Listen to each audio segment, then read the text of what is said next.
Welcome in to Bears Weekly, a Chicago Bears network production. Download the Chicago Bears official app, brought to you by Verizon, to follow the team on the go. Bears Weekly is brought to you by Advocate Healthcare, Athletico Physical Therapy, Bet Rivers, CDW, Connie's Pizza, IGS Energy, and Miller Lite. Here are your hosts, Jeff Joniak, a.k.a. the Mayor of Bearsville, and his sidekick, Tom the Surfmaster Thayer. A seminal moment for a Bears franchise on fire right now. The drafting of quarterback Caleb Williams and wide receiver Rome Odunze in round one as the Bears fan base lathered up for what lies ahead. And that's both short and long term. Welcome into Bears Weekly on ESPN 1000 of the Bears Radio Network with Super Bowl winning Bears guard Tom Thayer and former Bears quarterback Jim Miller of SiriusXM NFL Radio. Jeff Joniak here to break it down and talk about what's next for the Bears. Thanks to our producers Dan Brilli and Jordan Tredup, and of the ESPN studios Kendra Smith, the executive producer of the Bears Radio Network, Eric Ostrowski. And we're going to break down things. We thought we might not have Matt Miller, our ESPN draft analyst, due to some weather, but he's going to join us at the top of the hour after some things have cleared up there weather-wise. We're going to hear from Caleb Williams and Rome Odunze in interviews I did with them last week at Hallis Hall. But until we get going, Tom Thayer is still not ready to go. But Jim Miller, you're there. Is this correct? How are we doing tonight? I'm here, buddy. I'm doing great. Yeah, how's everything going? Yeah, great. Pretty excited. Obviously, the post-draft, in the city that I grew up in, obviously Detroit, they did a great job hosting the event. Really turned out well in terms of the fan participation. And so, pretty proud for my home city that they really, did well. And obviously for the Bears draft as well. Sounds like, Ryan Poles, he's excited. Got a couple of traits guys in there. Sounds like he did not consider trading out of that number 9 spot. Loved Rome Odunze with where they had him rated at, and just took his guy. And there are some, between the punter who they drafted, Torrey Taylor out of Iowa. I'll get into a discussion about that here in a little bit. What Ryan Poles said about him down at the Senior Bowl, and Amagaji, obviously that traits tackle is going to be, he's really got some things that he can work with in terms of the tools. Over 36 inches on his arms. I know he's working with a former, what could be a Hall of Famer, Willie Anderson, former Cincinnati Bengals offensive lineman. And then Austin Booker. There's a lot of traits to like about Austin Booker out of Kansas, who they drafted as edge. He also played in the recent Senior Bowl. Tommy, it was fun, wasn't it? It was fun. It was exhausting. I think the crowd at Soldier Field, the Bears fans, were so supportive. It must have been exciting for Caleb and Rome Odunze when they appeared in the hologram, which was one of the coolest things of the night, just to see the appreciation of the Bears crowds and how much enthusiasm they showed about the choices. But, like Jim says, and like we all think, this is going to be a super not in volume, but it's going to be a super contributing class to this team. They've already gotten rid of the punter to introduce Taylor as the new punter for the Chicago Bears. You have a guy that you got in the later rounds, in Austin Booker, that is not, has the learning curve of an offensive lineman. It's more of how do you use his apparent trait. And then you have a guy like Amagaji that can be competitive along the entire offensive line and competitiveness and depth at whatever position you want him to play at. And then the obvious of, Caleb and Rome in their developing relationship, working relationship, friendship, how it'll help both of these guys kind of develop into the community a little bit faster when you have that partner that you're two young guys and going to bat with. So 23 offensive players in the first round, that's a record. So the Bears getting what arguably many analysts have gone in deep, including Matt Miller, we'll talk about as the two best fits right at the top of the draft board. Jim, already working on footwork and route concepts with Shane Waldron for Caleb Williams, and that whole thing of coming into the NFL where you haven't had to have the coach telling you the play in your headset and then dealing with the actual call, the play in the huddle. These are all things that are going to take place. He's more than capable of handling that. And then you talk about the excellence in route runners this team now has. And DJ Moore, Keenan Allen, Odunze already coming in, very, very mature route runner and very, very good making plays on the ball. Not to mention middle of the field with Cole Kmet and Gerald Everett. And then you got the running game. I mean, there is a lot going on in here. Take us, not on a long view, but a short view, what this is going to look like. What is this going to look like? Yeah, if they can run the ball like they did last year, I think, you're looking at insulating a young quarterback is what I've been saying. Those are all veteran players around Caleb Williams, and he's a fantastic talent. I think everybody understands that. I mean, everybody thought he'd be the number one quarterback taken, and there wasn't even, any dissension at all from that standpoint. The Bears cleared the deck of Justin Fields, drafted Caleb Williams. They've developed a relationship, and it sounds like, not only was he liked by his USC teammates, he's already being well received by his Chicago Bear teammates. But you said it, with DeAndre Swift, you got Khalil Herbert, the running backs the Bears have. They've got a good staple of backs to protect him to run the football. The play action pass should be nicely set up. They've got an improved offensive line, and then the veterans on the outside that you mentioned. And I think Rome Odunze is going to play like a veteran right away. Look at that trio of wide receivers. You got basically 3 blue chip players there. So he is insulated very well, exactly what you want to happen for a young quarterback in the NFL. I know where you're going. Yeah, I don't, and I don't want to be a killjoy. No, when you talk about 3/4 of the offensive line and 2/3 of the defensive line, what their role is in their development, because we have young guys that have the ability and the possibility to develop into special interior players. And then you have a nice support of veterans over there. But, the main role of this offense, because we know DJ can play, we know Keenan can play, it's already been proved, we know the tight end position can play, we know all these running backs can play, and how are they complemented to assist the quarterback in doing his job. But it is going to be about, offensive line protection. And you think about those guys last year giving up 50 sacks. So, yeah, there is some of that falls on the responsibility of the quarterback holding onto the ball and not following the protection and how it unfolds in front of him. So, Caleb might be a guy that's responsible for taking away 20 sacks because they gets rid of the ball.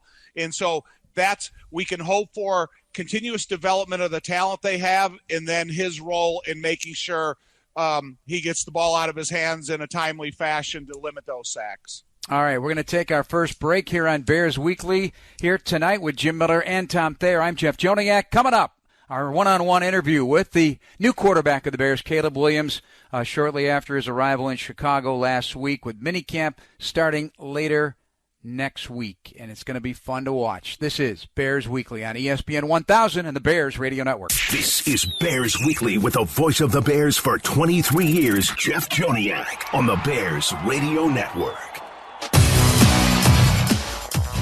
This segment of Bears Weekly is brought to you by IGS Energy. Jeff and Tom and Jim Miller from SiriusXM NFL Radio, moving the chains. I got a question for you right out of the gate. By the way, top of the hour, Matt Miller will join us from ESPN, draft analyst, does a great job. Jim Miller. So somebody's asked me about this, and Tom, you just jump in when you want, and we're going to hear Caleb Williams here in a moment. So there's one football. It's the whole one football conversation, right? How many weapons does one team need? You only got one ball. How are you going to keep everybody happy? So, Jim, you're the quarterback. You played quarterback a long time. Were you ever tasked with that kind of pressure with established veterans, young guys coming in, trying to get their feet wet, but also take off right away in their first year, and the one ball, many weapons conversation?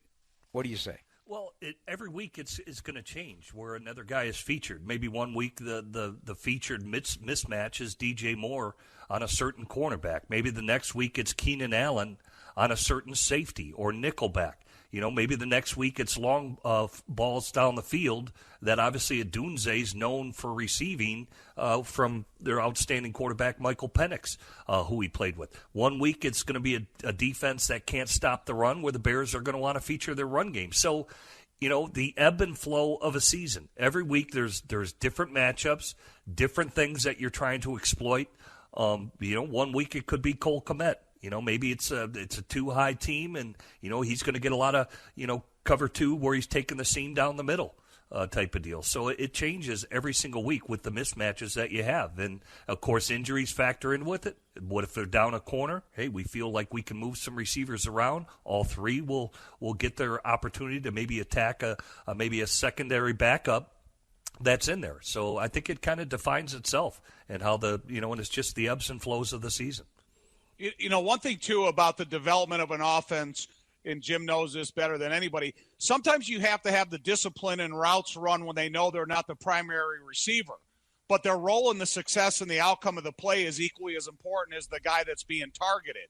So if you have those guys that they listen in the huddle, they hear the terminology, they know they're not part of the 1, 2, 3 plan of the route, and they break the huddle early and they're standing out there, and they give little to no effort at the line of scrimmage, that's what you can have. You have to have every one of these, the guys that can touch the football. You need for these guys to give equal effort on every single play, whether they're targeted or not. And I think that's when you look at a football team and you go, wow, they're deceptive. We can't tell you who's getting the ball and, what is the exact design of the play. So I think they can help each other. Heck of a point, as also the receivers blocking in the run game and being just nasty guys to dig out some DBs and linebackers. All right, so when they arrived at Hallis Hall for their rollout news conferences last week, had a chance to sit down with both Rome Odunze and Caleb Williams. Here's my sit down with the Bears starting quarterback. First day of work. Have you ever had an actual job? No, football's always been my job, my work. Lifelong dream to be in this position. So, I haven't had time for it. Yeah, well, it's going to be cool to do it in Chicago. Yeah. The fan base obviously blew up last night. Yeah. I'm sure you got a feel of it even in the weeks leading up to it. How's it resonated with you? It's been really awesome for me. All the love and support is something that, you work hard for. You work hard to win games and things like that, and work hard to be at your best. And then, to have love and support from fans and your fans is really awesome. It burns in your memory and in your soul last night. I'm sure it does. Yeah. Because, as I just spoke with Rome, it's one time in your life. That's it. It's never, can you take us through that a little bit more? And honestly, your emotion was palpable, man. You could feel it. Yeah. It was my, raw, pure emotion. I didn't know exactly what I was going to do, how I was going to feel in the moment once the call came through, but when it came through, I dropped a few tears immediately, probably dropped around like 10 tears literally, and then right after I wiped those away, hugging my mom, girlfriend, and my mentors, my dad, and things like that, I went game face, and I was ready to go. And then when I got on stage, I didn't know that I was going to yell out like that and roar and things like that. So it was a raw emotion kind of moment, and that just came out. I'm telling you, I think it's a lifetime of work, and oddly, maybe not so oddly, kind of ironically, to me, it looked like a Grizzly, and the Bears do grade their players that they love as Grizzly Bears. Yeah. So you honestly, that roar looked like a Grizzly Bears roar. Thank you. Kind of fitting. Yeah. I mean, that's what it was like. Yeah. It gave me chills, honestly. Yeah. That emotion. Yeah. Any contemplative thoughts on the way here from Detroit on the jet? Looking out the window as you're heading here. Just excited. I was on the jet with my family, but also Rome and his family, and it was awesome kind of sharing that moment with them. There's not too many times you get two players like that, especially in one round. So really excited. I'm glad I could be on the plane with him. Coming here, great guy, great athlete, and so we're excited. Yeah, the process overall, it's to align, right? Yep. You as much as them. Yep. What resonates about it and how you guys aligned as player and franchise? Yeah, I would say, and you're speaking for Rome and I, or just me? Just you. Okay. It could be even wider than that. No, all good. So for me, I felt that, when I came here on my visits, when I was speaking to the coaches, other than the combine, because obviously that was only 10 minutes, and that's tough to get a read on everything.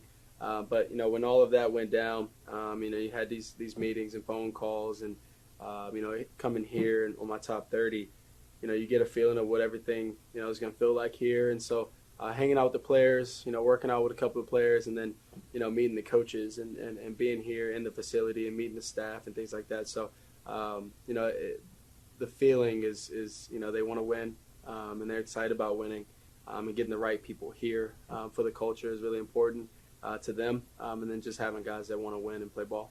So, in many respects, you're a 22-year-old man, right? 22-year-old man but how do you lead? Yeah. How do you do that? Now, the first part of it is I have to come in and do my job. I have to learn all their names. I have to everybody in the facility, and then I have to do my job and learn the playbook to the best of my ability, and then go out there and play with confidence. Half of it is knowing it and doing my job, and then the other half is going out there and showing my guys that I'm the player that I am, and it goes from there. So that's my mindset and where I'm planning on going and how I'm planning on doing it. And lead my guys, and then from there I can take other steps. But they have to see it first, especially coming from a young guy. Come in here and work and get after it. Well, the point guard at quarterback's got a hell of a basketball team around him. I mean, right? You got all kinds of sorts of sizes, shapes, and talents. Yeah. Very, very strong start to your NFL career. Congratulations and good luck. Thank you. All right, so Caleb Williams in the sit-down. What strikes you, Tommy, about what you hear out of his mouth? And, Jim, you can follow. You know what I really appreciate about it? He didn't answer you with a bunch of cliches. He gave you thought-about answers, and it didn't take him a long time to think about them. He's got experience being interviewed, and he's really good at it. So I hope the longer we get to know Caleb Williams as the quarterback of the Chicago Bears, he doesn't revert to cliche answers, that he stays open and honest with everybody. And not every time is going to be like the morning after you're the first pick in the NFL draft. There's going to be some difficult moments at the podium. But it's refreshing to me to listen to, questions that he is unprepared for and how prepared he was with the thinking of his answers. Yeah, he's obviously very goal-oriented, right? He set out that he did want to be the first player picked in the NFL draft and a Heisman Trophy winner. And it's not just, individual goals, it's team goals. And he's already, set out about, winning championships with the Chicago Bears. All the generational talent stuff, that's all going to play itself out.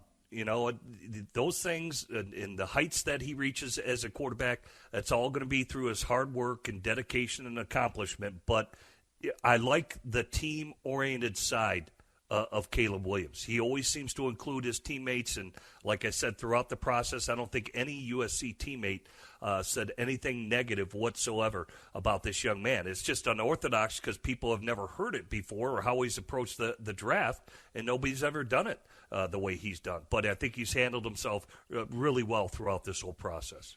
Yeah, and it goes back to just being trained to do this from the age of 10. I mean, this was a process that was very detailed. The plan, all aspects of his life was all about football. The thing that still blows my mind is that his parents trusted him enough to live in high school, in his own apartment for the entire time. And getting ready for – think about that. Mm-hmm. How many of us would look at our kids and say, yeah, I don't think so, buddy. That's fantastic. And that speaks well of his parents. It speaks well of him. But the thing, guys, that I really loved listening to there is he kept talking about, hey, I'm going to play with confidence. And that can really start a huge fire of early success if you go in there knowing it and believing it. And he has played on the biggest stage. He knows what it feels like, and he knows what he has to do to lead this football team. And it'll be outlined in more detail, obviously, with game plans and scheme and whatnot. But I just love that about his whole. And Tom, you really crystallize it. His answers.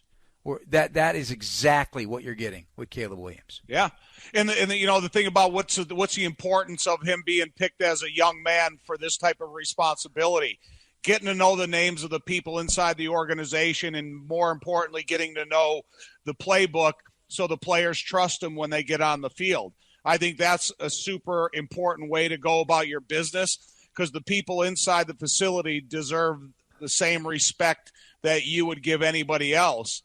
And and getting to, it goes back to our saying, if you think you're beat. So it's about knowing the playbook, and I'm excited to see that part of the quarterback position for the Bears' future continue to grow, and I think he's going to be an exciting part of it. Hey, Jim, another thing is the best teams that I've been around with the Bears, the ones that actually won and had fun doing it. Okay, and I know there's all these sayings about football's only fun when you win, but I think because of this overall age of this team, I think they're going to enjoy going to practice because the previous edition did. This is before the youthful exuberance of Caleb Williams and Rome Odunze and the rest of this young group, and who knows what undrafted guys are going to make this team.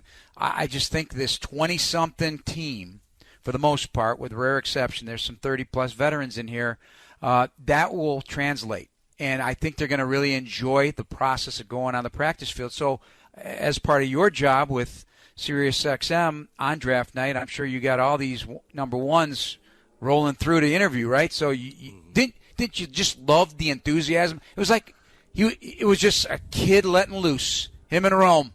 It was fun. I thought none was far funnier than Terrion Arnold when he got selected. Yeah, right. True. He basically went out there and showed his personality to the city of Detroit, who he's going to be as a player. And yeah, it's fun to see. Hey, it's a lifetime dream. I know Tom probably.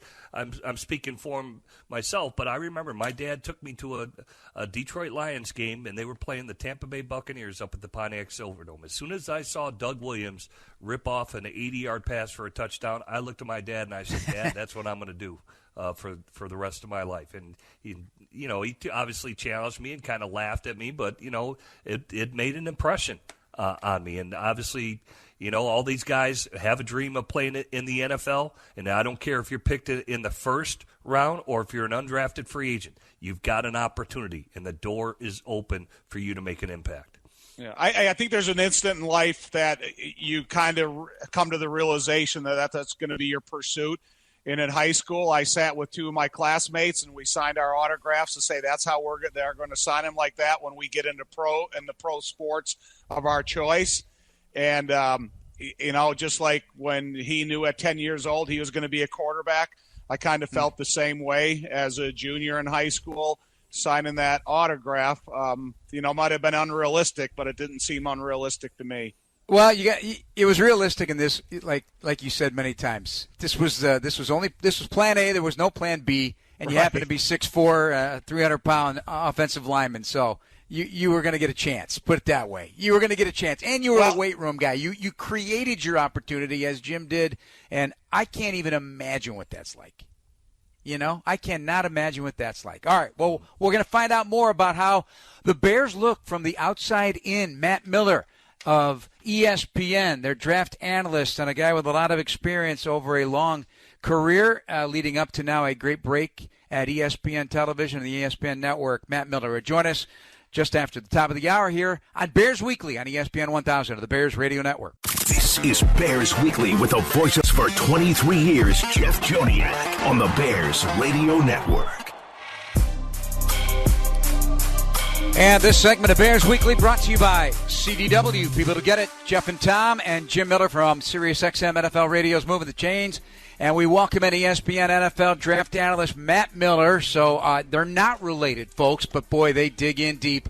Matt appearing across all the ESPN platforms, but center stage in Detroit. Thanks for taking the time. I know weather's been an issue. We didn't know for sure if we had you. I hope you don't mind. I took it upon myself to give you one last shot because you do a great job. I wanted you to get a little pub on our show. Check him out on X at NFL Draft Scout. How you doing, and how fun was that for you in Detroit? Guys, I'm doing well. Appreciate you being flexible. Detroit was awesome. To my year number 2, sharing the stage with the Godfather Mel Kiper Jr. is always a surreal moment for me, an absolute honor. It's great. It truly is, a lifelong dream come true to get to cover the draft for ESPN. So great to be with those guys, and an honor to be on with you this evening. Yeah, and you've done this. This is not just a couple of years. You're over a decade at the Bleacher Report. You've done coaching. You've done scouting your whole life, and it's fun for a lot of so-called draftniks. But you parlayed it into a professional job and in a very deep way, digging deep as you have to right from the jump now, starting on 2025 already. Did you ever envision this in your mind's eye, this kind of career?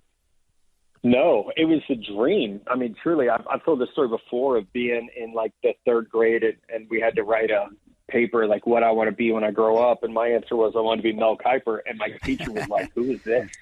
You know, and like, what is the NFL draft even? But, you know, from my earliest memories, it was what I wanted to do. And even, you know, the decade I had at Bleacher Report was so fun and awesome, you know, to be there from the jump with that company and watch it grow and be built into what it has become. Really, really proud of the work that I did there and you know, to have the opportunity to leave there and go to ESPN. Not many people in journalism get to leave on their own terms. So I was really grateful that I, you know, had the say in that matter. You know, they wanted me to stay there and I was ready to try something different. And you know, the good people at ESPN saw something in my work and brought me on board. And it's been a fun 3 years ever since. Hey, Matt, how you doing? This is Tom Thayer's Jeff, broadcast partner. You know, one thing I wanted to ask you, maybe have to, you know, kind of search back a little bit. When you look at your first mock 2024 draft, what you can remember of it, did this draft unfold accordingly when you're given the amount of offensive players that were picked so high and so consecutively? And then Caleb at 1 and Rome at 9. Did it unfold like you initially thought a year ago? We knew a year ago it was going to be quarterback heavy because of Caleb Williams and Drake May. You know, they didn't come out of nowhere. We had a, you know, pretty good feeling they were going to be the guys. Jaden Daniels came out of nowhere, certainly. I loved J.J. McCarthy even a year ago. However, I thought it was probably going to be, you know, next year. I didn't know he was going to come out when he did. So we knew it was going to be offensive heavy. Marvin Harrison Jr. was already on the radar. Rome was on the radar because he had a great, you know, 2022 season at Washington. Brock Bowers, we knew was good. Joe Alt, Olu Fashanu. So, yeah, I mean, I would say there were a lot of guys that, you know, that ended up in the top 10, top 15 that we knew were going to be really, really good players. But there's always the surprises, you know. Malik Neighbors was certainly talented at LSU, but hadn't had that breakout. And so there, you know, a lot of guys like that. J.C. Latham kind of put it all together to some degree. So it certainly looked early on like it was going to be an offensive-heavy draft, not to the point of 23 offensive players, 14 straight selections. Never, ever would have imagined it was going to look like that, but knew it was pretty heavy.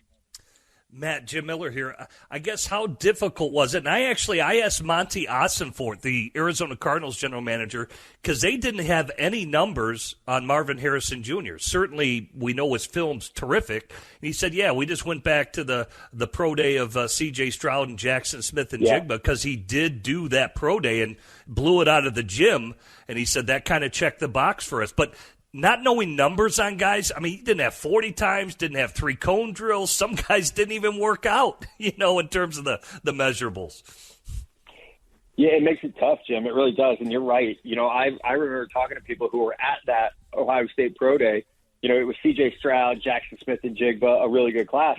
And Marvin Harrison Jr. ran routes that day. And an Ohio State staffer texted me and said, if you want to watch Marvin Harrison Jr.'s Pro Day, you should have been here today, because he's not going to do it again. So they knew a year in advance that he was going to handle the process differently. Thankfully, we're in a day and age where you can look at GPS numbers and you can say, how fast is this guy actually playing football, as opposed to how fast can he train to be at the scouting combine or at a pro day. So in some ways, I actually think the GPS numbers are better. Now, the problem is you don't have, you know, 50 years of history of guys running with GPS timing to where you can compare and contrast. It's not a number yet that's, you know, if I were to say, oh my gosh, this guy ran 23 miles an hour, those of us who live and die football know that that's really, really fast. But it's not into the common parlance of, oh, that's a 4.2 40 or a 4.3 40. So, you know, the numbers like that are still being parsed out. I'll be fascinated to see. You know, Marvin Harrison Jr. wasn't the only guy this year that didn't have testing numbers. He was just the only one that was pretty open and public about it. There were a lot of guys that we didn't have numbers on, didn't have testing on. Several players who, you know, just went to the NFL Combine and they were like, no thanks, not doing this. In fact, 4 of my top 5 players in this year's draft didn't participate in the combine. So it's something that's certainly becoming much more commonplace. Matt Miller, our guest here on ESPN 1000 of the Bears Radio Network. Yesterday, Matt came out with his 100 best picks, steals, and fits for the 24 draft on ESPN+. And you had Rome Odunze 1, Caleb Williams 2, also calling him the best passing prospect of the past decade, comparing Odunze to Jamar Chase, I believe. So Tell us your thinking on that. And, boy, Bears fans love you for that. They do. That's perfect. It was a great draft. It really was. And I give people a lot of credit for not overthinking things, for just saying, hey, like, this is the board. These are the players. We're going to run it. We're going to draft who we think the best players are. And I think Ryan Poles did that this year. I think he did it last year too, but certainly did it this year. I had Rome Odunze as my number 3 overall player. He was my number 2 receiver, but number 3 player. He is the cleanest wide receiver prospect. And maybe he doesn't have the height of Marvin Harrison Jr. or the speed of Malik Neighbors, but so clean throughout the process.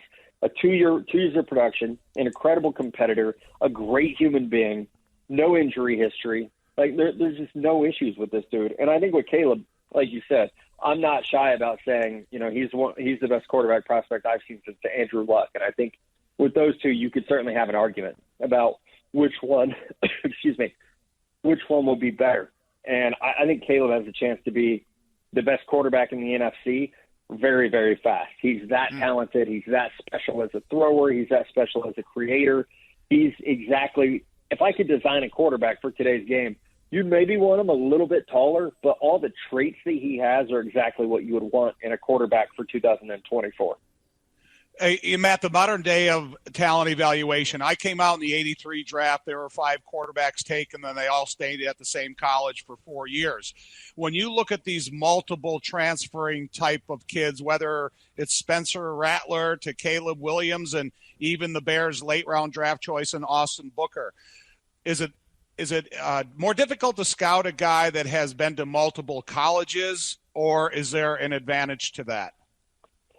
It is difficult. I also think there's an advantage, and it does vary player by player. For quarterbacks specifically, one thing that helps me is you get to see them play more. No longer, and I hate to say this name in Chicago, but there's no more like Mitch Trubisky, where it's like, oh, this guy's a one year production, and we're drafting based on the hype. That's really gone.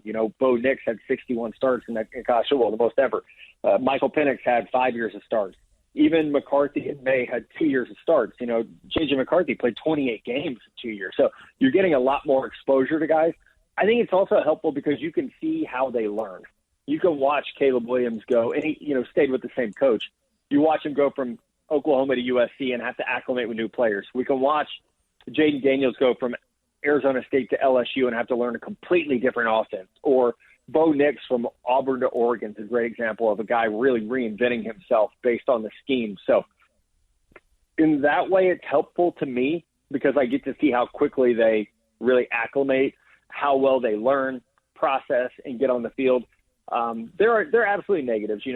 I think we have a lot of players, especially on the offensive line, who are coming out of college, and they're not developed because offensive line, you need experience, you need consistency, you need reps, and a lot of guys aren't getting that because they might bounce around to a couple of different schools. So it's going to be fascinating to see how that plays out once there's maybe some regulation involved with transferring, how many times you can transfer, things like that. But I do see some benefits. It's made my job harder to keep track of where guys are. That's probably the hardest part over the summer is even now, we have the spring transfer portal, and I'll be, okay, where does this guy play now? He's been at this school and that school. Now he's at this school. That's probably the hardest part. So just making sure we have got the right college listed with guys sometimes is the hardest part. My last question is on a couple of traits, guys. When we look at Karan Armagaji, who they drafted out of Yale, long arms, over 36 arms. Everybody's going to question the level of competition. Jim Nagy told me he was scheduled to go down and play in the Senior Bowl, but he had a quad injury that he needed surgery on, and maybe that could have cleared things up where this tackle. But he gets picked in the 3rd round. And then, of course, Austin Booker, who you mentioned, 1 year starter, but a lot of people – he's got such a high motor and he uses that long arm. And he's got the interesting traits at 6'4.5", a little light. He's got to gain weight, but this guy could be a sleeper that in a couple of years he could be like a Mad Max Crosby, what everybody tagged him to. You know, what's funny is I had them ranked really closely together. I had Austin at my number 87 overall, and Kieran is my number 92 overall. So I had them graded really closely together. And I'm going to trust Ryan Poles with his background in offensive line evaluation. If he likes the Yale tackle and says, hey, this dude's got a basketball background. You know, his dad was a soccer player. We like the footwork. We like the athleticism. We love the size and the wingspan. We're going to basically redshirt this dude and see what he is for us. You know, maybe he's a guard. Maybe he's a tackle. We're going to bet on developing him. Obviously, he's incredibly intelligent coming from Yale as well. I think with Booker, I got a chance to watch him in person twice last year against Illinois and against Texas. And those were, oddly enough, the two games where you watched him and you thought, this dude might be a second-round pick. You know, unfortunately, he just didn't test very well at the combine. I was shocked. You know, to be 240 pounds, I really thought he was going to test a lot better than he did. So I think that's the reason that he fell. But, you know, when you watch him play, the production is there. The problem is, you know, he only had like 500 snaps in college. So he just needs time to develop. He's got to get, I think some of it, he's got to get his conditioning and his weight management right. I know that when I was at Kansas talking to them, they said he was one of those guys, his metabolism runs so hot, he might lose like 10 pounds during a game because his metabolism is running so high. So he's got to, you know, learn how to take care of his body a little bit better. And I think he'll be able to unlock some of that just crazy potential that you see. I mean, he had 8 sacks last year as a part-time player. He can stand up. He can put his hand in the dirt. I mean, he's really, really fun to watch. And I do think that, man, if they can get something out of him, to have him and Montez Sweat coming off the corners, that's going to be a problem for everyone when they get them going together.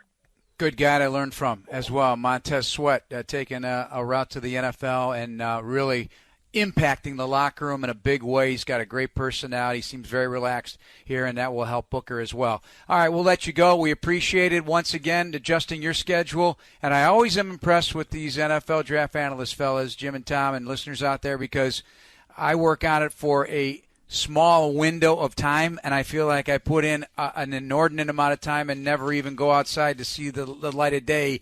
You know this stuff cold because you're like no different than a scout that travels in his car to workouts and everything. You got to know every detail about these guys. You're already on 2025.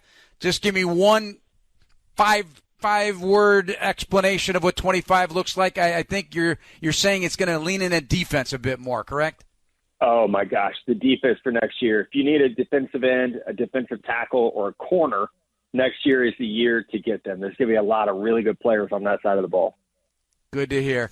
Hey, Matt, hope to have you on again. Appreciate you making time for us. Yeah, thanks so much, guys. Have a good one. Thank you, Matt. Matt Miller, ESPN NFL Draft Analyst. When we come back, my interview with wide receiver Rome Odunze here on Bears Weekly on ESPN 1000 on the Bears Radio Network. This is Bears Weekly with the voice of the Bears for 23 years, Jeff Joniak, on the Bears Radio Network.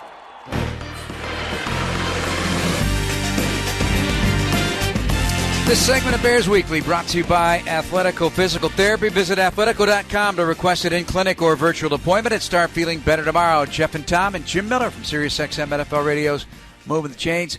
Rome Odunze, kind enough to visit with me after Caleb Williams and their arrival at Hallis Hall last week. I saw on X, Twitter, slogan of Rome isn't built in a day, but the Bears offense is. Okay, I love that. Yeah. I love that. And I'm sure you've heard that before many times, but everything seems to be coming together at the right time for this franchise, and you're included in it. How's it feel?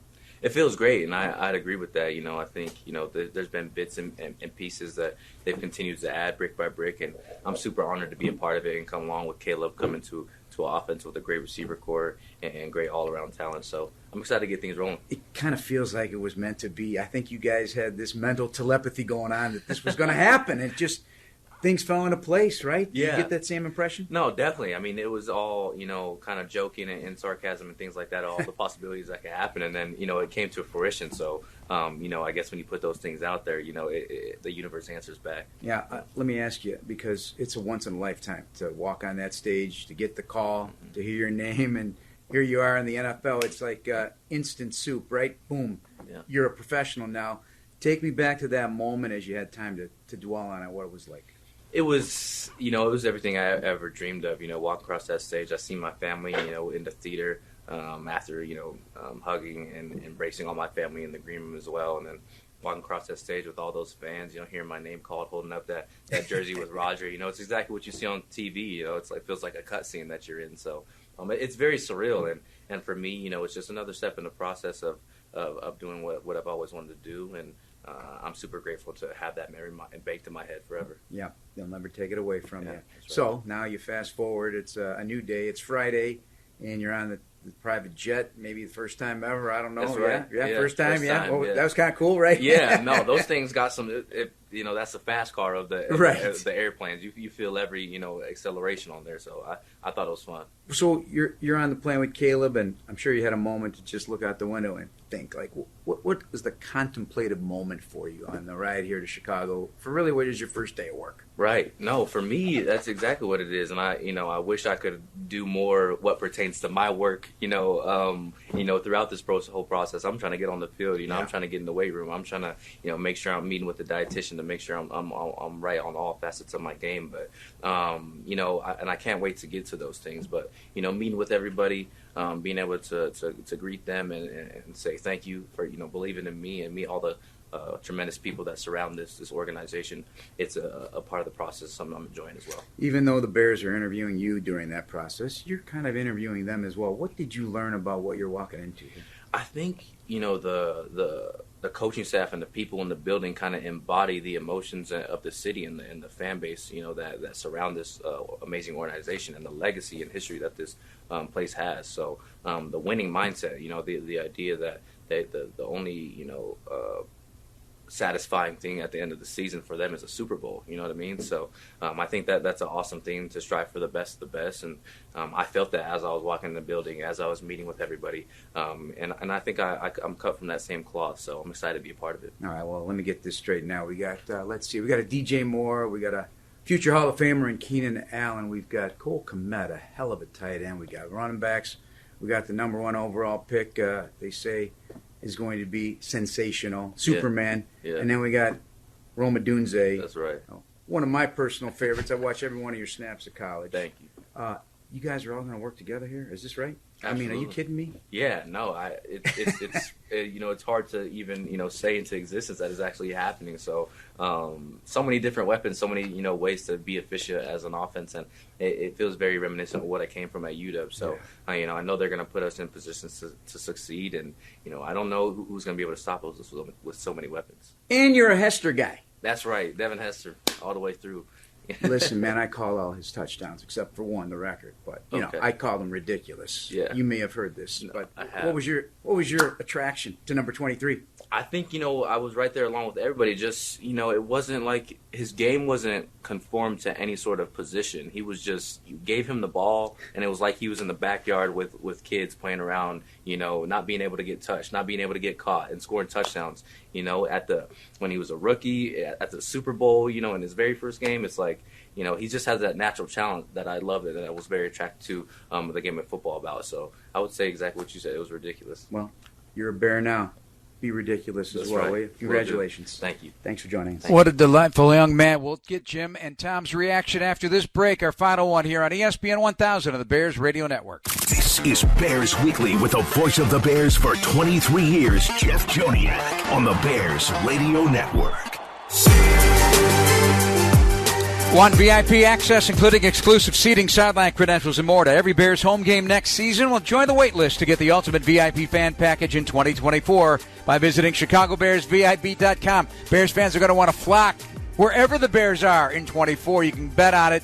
Jeff and Tom and Jim wrapping things up in our final 2.5 minutes. Reaction to the interview with Rome Odunze. Is he not a likable young man, Tom Thayer? Incredible. An incredible, intelligent kid that's comes from a great support staff and all that. But as I listen to Rome Odunze and I listen to Caleb Williams tonight, and kind of a question for Jim is, when you think of Keenan, DJ, and Rome on the field at the same time with a tight end and with a back that can catch, how do you distribute coverage? I can't fathom how a team to have.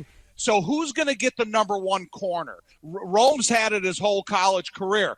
DJ's earned that right, and Keenan's had it for a good portion of his time. How, Jim, are they going to distribute coverage? Yeah, well, if DJ stays at the X, it's going to be tough to do too high. Because if you go too high, now the right side of the field in terms of the safeties and the corners on the right side, Odunze or Keenan Allen from the slot could be, have some opportunities. Teams will mix it up, and I'm interested to see how much Shane Waldron mixes it up. Because if you look at DK Metcalf, traditionally he is a true X, and that's what I think DJ Moore is, but sometimes they'll move him around because he's a bigger guy. So I think they're going to play with it a little bit, but I think it will be very difficult for teams to cover what the Bears are bringing offensively. I mean, Caleb Williams is going to have some nice targets to throw to, and again, week to week, it's going to vary. One team may be more of a man team, like you said, where their top corner travels with the best receiver of the Bears, but how do you identify that? Who is the best receiver? So I think,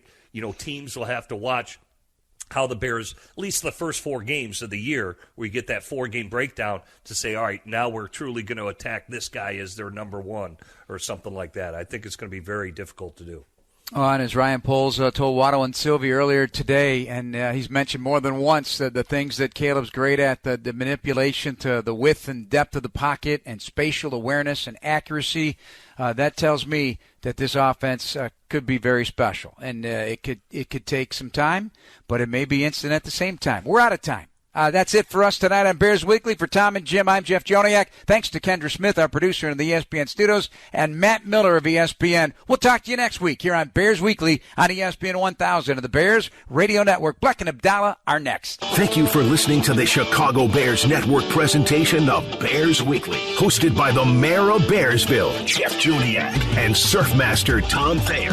Podcasts are available on the Chicago Bears official app. Bears Weekly has been brought to you by Apple Podcasts, Bet Rivers, IGS Energy, and Miller Lite.